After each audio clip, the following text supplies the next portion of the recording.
Hello everyone, welcome to the Impact Hub. Today I'm going to be discussing with us the introductory aspect of a research proposal. In the previous video I uploaded, we discussed about deriving a research topic. And now we are going to talk about the introductory aspect. As we all know that the research proposal consists of three major chapters. Chapter 1 being the introduction, Chapter 2 being the literature review, and Chapter 3 being the methodology. Now we are going to progress into the introductory aspect of the research proposal.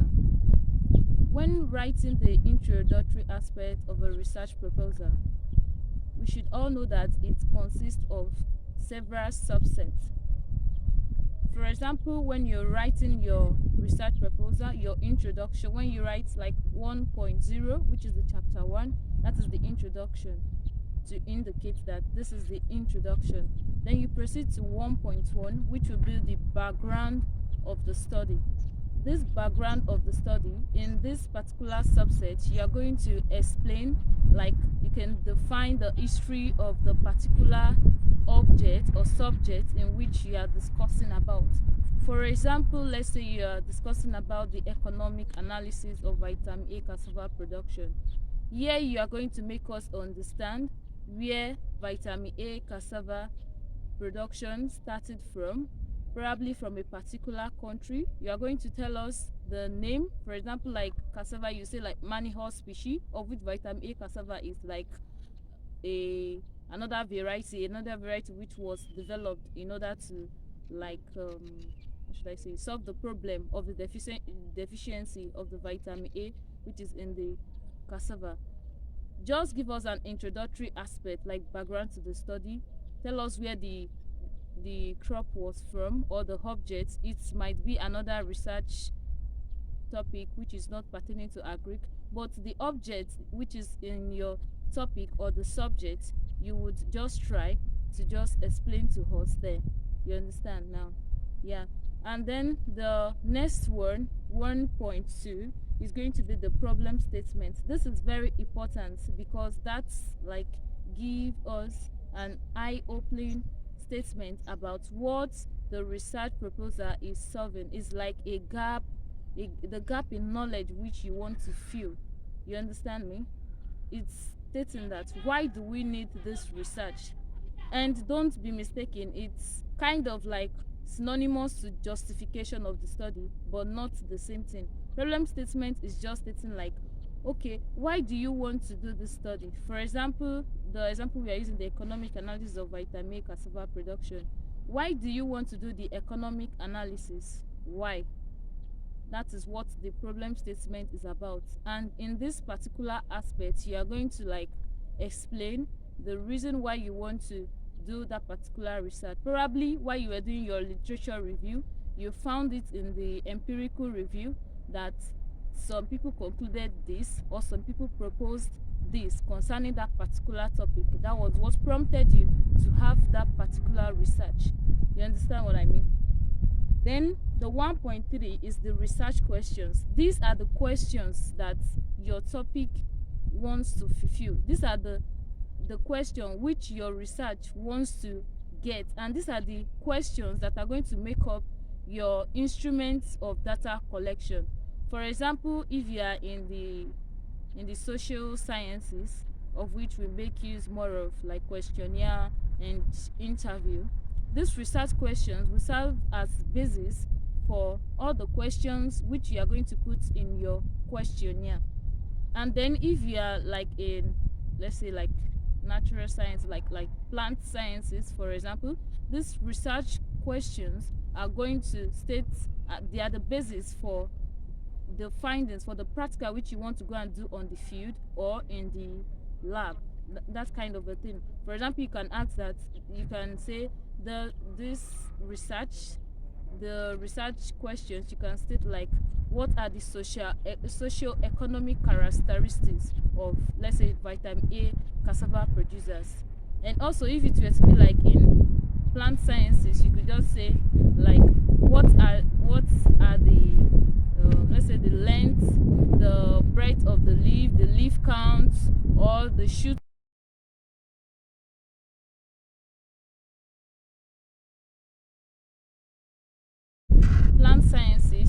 just ask in the research questions what is the shoot weight, what is the root weight, what is the effect of a particular, let's say a particular fertilizer on the crop, or you want to check for the effect of something on another object. You get, these are your research questions in which you are going to highlight, of which the next one, the 1.4, is the objective of the study. This objective of the study, they are like a statement form, a sentence form of the research questions. Your research questions are going to be like in questions from like, what are these, what is this, who is this, what is the this of this.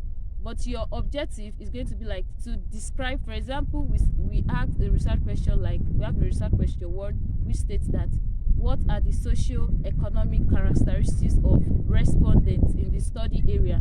The objective is going to be to describe the socio-economic characteristics of respondents in the study area.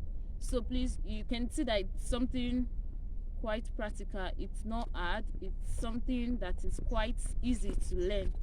And also the next aspect of the introductory aspect is the hypothesis. That is 1.5.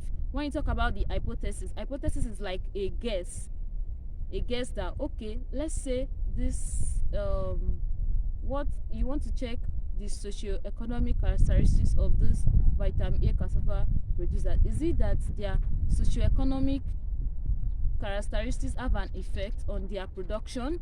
Does it affect their profitability, or does it affect their products? Or you want to check maybe the role of government in economic development. The non-hypothesis will be there is no relationship between them.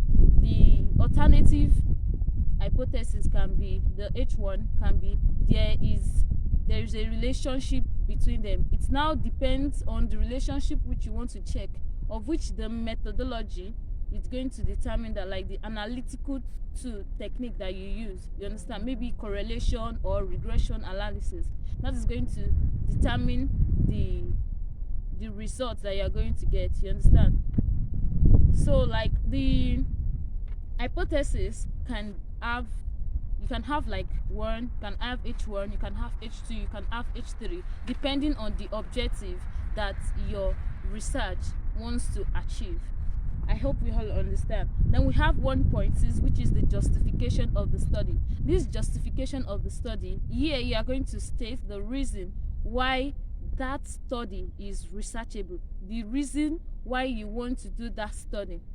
And that is not a big deal. Like I said, it is quite synonymous with your problem statement. You just have to reframe it in such a way that it is just from the word justification, like trying to say, okay, this research topic is worth researching, you understand. Like it's not just a waste of time, because it's not all, like they will say like your objective should be smart, like specific, measurable, achievable. You cannot just do a research that is not achievable, you understand. For example, doing my undergraduate, when I was so much involved in like cinnamon consumption, I proposed to my supervisor told me, go and bring up a proposal, and I wrote something like economic analysis of consumption of cinnamon. Then he said to me, said, where are you going to see people consuming cinnamon? Then that dawned on me, like, truly, how do I want to like see people consuming cinnamon? You know, for an undergraduate study, that's like quite a lot of stress, let me put it that way, because it will be quite challenging for me to find my respondent like that, you understand. So you have to choose a topic that is feasible, pertaining to your environment. Concerning my own environment at that moment, hardly would you see somebody, many people are just concerned like, let me just eat normal food. The normal food that you see people eating which would contain cinnamon might be like maybe mini chin chin, which I'm quite sure that has cinnamon in it. But rarely would you see households putting cinnamon, you know, it's a spice. Rarely would you see them putting it in their food like that, you understand. You have to make sure that your research is researchable. Yeah, it is justified, it is worth studying, it is not just a waste of time. You understand me? And then we have like 1.10, that's like the scope of the study. This just few sentences gives us what the study is going to cover. Okay, this study will cover the role of government in economic development. It has been stated according to this so author in this year that this government has a role to play in economic development, or you can say it is not like that. You understand? That's like the basis of the scope of the study. Is just giving us like an overall view of what the study is about. And we have 1.8, that is limitation of the study. This is quite important. You need to state in your research proposal what might be an interest to you, or what of which, when you're writing your proposal, it's going to be like in future tense, something like that.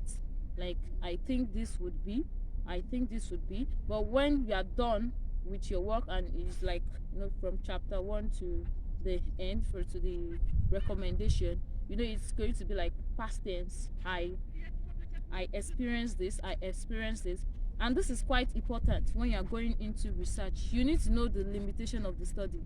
For example, you want to do a study and there's no, maybe for someone in engineering, and you need, let's say, electrical supply for your research work, and you are in a place where there's no electricity. That is a very big limitation which you need to consider, and you need to consider an alternative source of you getting that particular tool or that particular supply which you need, which is going to aid your research. And the thing is that, especially for, let me say, undergraduate and majority masters, unless if you have like funding and grants for your research work, it is always challenging to like overcome these limitations, except if you have like adequate funds and you have like co-authors which have like adequate funds to, like, let's say, funds is able to like solve these limitations.